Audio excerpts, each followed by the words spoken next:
Miles Sampa arrested, $1 million bail in shocking cyber crime case. What really happened? Just days after his dramatic arrest, Miles Sampa has appeared in court pleading not guilty to cyber crime charges. The court has now granted him $1 million bail, raising new questions about the case, the evidence, and the political implications. What exactly is he accused of, and what happens next? Good day, viewers. Welcome to another edition of InspirAfrica Official. I'm Nakash. Well, what a week it's been across the continent. We've been tracking stories from Cape Town to Cairo, but today we have something that's sending shockwaves through Zambian politics and beyond. Our lead story, Miles Sampa, the controversial former mayor of Lusaka and expelled member of parliament, has been arrested on cyber crime charges and granted bail at a staggering 1 million kwacha. Picture this. A man who once sat in the highest corridors of municipal power, who commanded the capital city's resources, who rubbed shoulders with presidents and diplomats, now standing before a magistrate, accused of crimes that exist in the shadowy intersection of technology and deception. How does a political heavyweight fall from grace to a police cell? What digital trail did investigators follow that led them to his doorstep? Was this a calculated political vendetta, or did the long arm of the law finally catch up with alleged cyber malfeasance? In an era where a single click can destroy reputations, where WhatsApp messages become evidence, and where Facebook posts can seal your fate, what exactly did Miles Sampa allegedly do in the digital realm that warranted such dramatic action? Was he the architect of a sophisticated online scheme, or is he a victim of a system weaponizing technology laws against political opponents? And perhaps most chillingly, if someone of his stature and connections couldn't escape the cyber crime net, what does this mean for digital freedom, political discourse, and the rule of law in Zambia? Who's next? Factual foundation. The revelation came to light earlier this week when Miles Sampa was formally arrested by Zambian police on charges related to cyber crime and harassment. The 47-year-old politician, who has been a polarizing figure in Zambian politics since his expulsion from the ruling United Party for National Development, found himself on the wrong side of the law. According to police sources, the arrest stems from allegations that surfaced in late 2025, when complaints were filed against Sampa for alleged cyber harassment, publication of false information with intent to cause harm, and offensive communication, all offenses under Zambia's Cybersecurity and Cyber Crimes Act of 2021. The case began its journey through the justice system when investigators from the Zambian Police's Cyber Crime Unit launched an investigation in December 2025. Digital forensic experts were brought in to examine electronic communications, social media posts, and other digital footprints allegedly linked to Sampa. On January 20, 2026, Miles Sampa was taken into custody at his residence in Lusaka's Kabulonga neighborhood. He spent one night in police detention before appearing before the Lusaka Magistrates Court on January 21. During the brief court appearance, prosecutors outlined the charges, which reportedly include multiple counts of cyber harassment targeting political figures and publishing false information intended to damage reputations. The magistrate, after hearing arguments from both the prosecution and Sampa's legal team led by prominent defense attorney Makibi Zulu, granted bail set at 1 million kwacha, approximately $36,000. The substantial bail amount raised eyebrows across legal circles, with some calling it excessive while others argued it was proportionate to the severity of the alleged offenses. Sampa was released from custody on January 22 after meeting the bail conditions, which also included surrendering his passport and reporting to the police station weekly. His next court appearance is scheduled for February 15, 2026. Direct evidence. The court proceedings revealed disturbing details through testimony and documented evidence. According to the charge sheet read in court, the prosecution alleges that between October 2025 and January 2026, Miles Sampa did unlawfully and intentionally use a computer system to publish false information with the intent to bring into hatred, ridicule, and contempt certain individuals holding public office. Lead prosecutor Sarah Mwape addressed the court, stating, "Your Worship, the state has gathered substantial digital evidence including screenshots, metadata, and witness testimonies that link the accused to a systematic campaign of cyber harassment. We have traced IP addresses, we have WhatsApp message logs, and we have, testimony from victims who have suffered reputational damage and emotional distress as a result of these actions. When asked by the magistrate about the specific nature of the allegations, Wape continued. The accused allegedly created and, disseminated through various social media platforms, Facebook, Twitter, WhatsApp, false and defamatory statements about sitting government officials and members of the opposition. These statements, Your Worship, were not mere political commentary.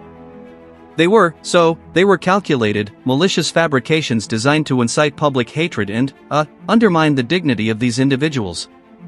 Defense attorney Makidi Zulu mounted a vigorous counter-argument. Your Worship, Zulu began, his voice steady and measured, what we have here is a dangerous conflation of political speech with criminal activity. My client, Mr. Miles Sampa, is a politician.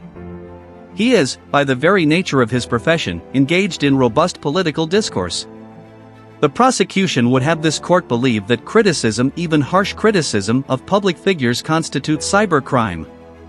This is a chilling assault on freedom of expression. The magistrate interjected. Counsel, are you suggesting that the cybercrime laws do not apply to politicians? Zulu responded, not at all, Your Worship. What I'm saying is that there's a difference between legitimate political commentary and criminal harassment. The prosecution has not demonstrated that my client's statements, if he indeed made them, cross that threshold. Politicians criticize each other. That's democracy. If every harsh Facebook post or, every critical tweet were prosecuted as cybercrime, we'd have no politicians left outside of prison. The prosecution presented excerpts from posts allegedly made by Sampa. One read, the corrupt cabal running this country into the ground will face justice. Their secrets will be exposed. The truth about their financial crimes and moral bankruptcy will come to light. Prosecutor Wape argued, you see, Your Worship, this is not political discourse. This is defamation. This is making specific allegations of criminality without evidence, with the intent to damage reputations. Zulu fired back, Your Worship, with respect to my learned friend, this is exactly what political discourse looks like. So, allegations of corruption against government officials, these are the lifeblood of opposition politics everywhere. If this is criminal, then democracy is dead. A victim cited in the case, Deputy Minister of Finance James Mtanga, provided a sworn statement that was read into the record. I have been subjected to a relentless campaign of online attacks. My family has received threatening messages. My children have been harassed at school because of false allegations spread online. This goes beyond politics. This is psychological terrorism, and it needs to stop. When questioned about the 1 million kwacha bail, Zulu protested. Your Worship, this bail amount is excessive and punitive. My client is not a flight risk. He is a well-known public figure with deep roots in this community. He has cooperated fully with the investigation. This bail amount appears designed not to ensure his appearance in court but to punish him before he's been convicted of anything. The magistrate responded. Counsel, the court has considered the seriousness of the charges, the potential penalty upon conviction, and the need to protect alleged victims. The bail is granted at 1 million kwacha. Next appearance, February 15th. Deeper analysis. This case opens a Pandora's box of questions about the intersection of politics, technology, and law in modern Zambia and indeed, across Africa. First, there's the legal dimension. Zambia's Cybersecurity and Cybercrimes Act of 2021 was designed to protect citizens from online harassment, cyberbullying, identity theft, and other digital age crimes. It's progressive legislation in many respects, giving law enforcement tools to combat genuine cyber threats. But critics have long warned that these laws could be weaponized against political opponents and journalists. Legal analyst Patricia Ngoma of the University of Zambia observes, we're seeing a pattern across the continent where cybercrime legislation, ostensibly passed to protect citizens, becomes a tool of political repression. The challenge is that these laws often have broad, vague language terms like offensive communication or false information. That can be interpreted to criminalize legitimate political speech. The opposition United Kwacha Alliance has issued a statement condemning Sampa's arrest as political persecution disguised as law enforcement.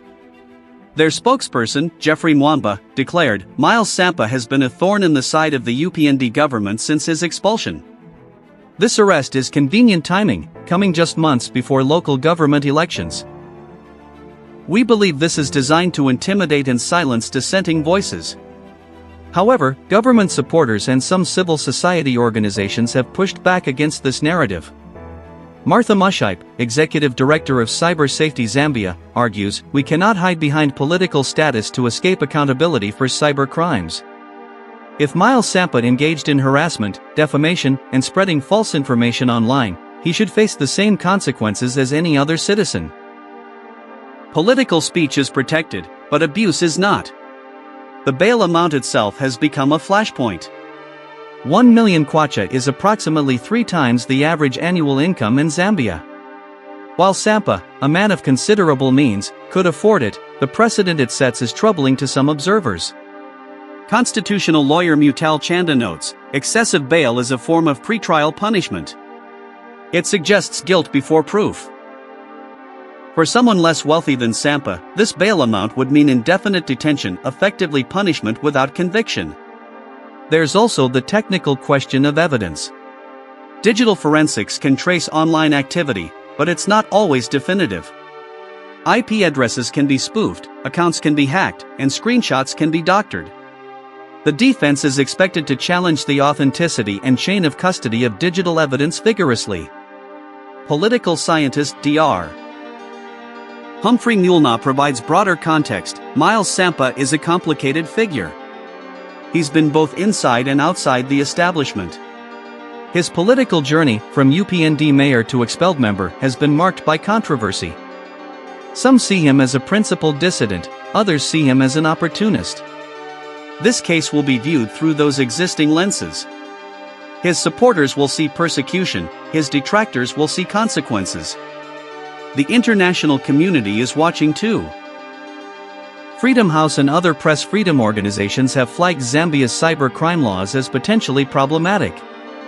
If this prosecution proceeds and results in conviction, it could impact Zambia's democratic governance ratings and possibly affect foreign aid and investment. Perhaps most concerning is what this case means for everyday Zambians. If a high-profile politician can be arrested for social media posts, what protection do ordinary citizens have? The chilling effect on online discourse could be profound. People may self-censor, fearing that critical posts about government could lead to arrest. Yet there's another side. Genuine victims of cyber harassment deserve protection. If Sampa did engage in a systematic campaign of false allegations and threats, should he be above the law because he's a politician? The line between political speech and criminal harassment is real, even if it's sometimes difficult to define. Well, viewers, there you have it. Miles Sampa's arrest on cyber crime charges, a story that touches on politics, technology, law, and the very nature of free speech in the digital age. A 1 million kwacha bail, serious allegations, passionate defenses, and a court date that could reshape Zambian political discourse. This is a developing story, and we'll be following every twist and turn. As the February 15th court date approaches, as evidence is presented and tested, as legal arguments are refined and countered, we'll be here to bring you the facts, the analysis, and the implications. What do you think? Is this legitimate law enforcement against cybercrime or political persecution disguised as justice? Is the bail amount appropriate or excessive? Should politicians be held to different standards when it comes to online speech? Drop your thoughts in the comments below. We want to hear from you. This affects all of us, whether we're in Lusaka, Lagos, or London. Thank you so much for watching another edition of InspirAfrica Official. We'll be back tomorrow with more stories that matter, more analysis that informs, and more truth that empowers. Until then, stay informed, stay engaged, and stay inspired. This is Nakash, signing off. Claude is AI and can make mistakes.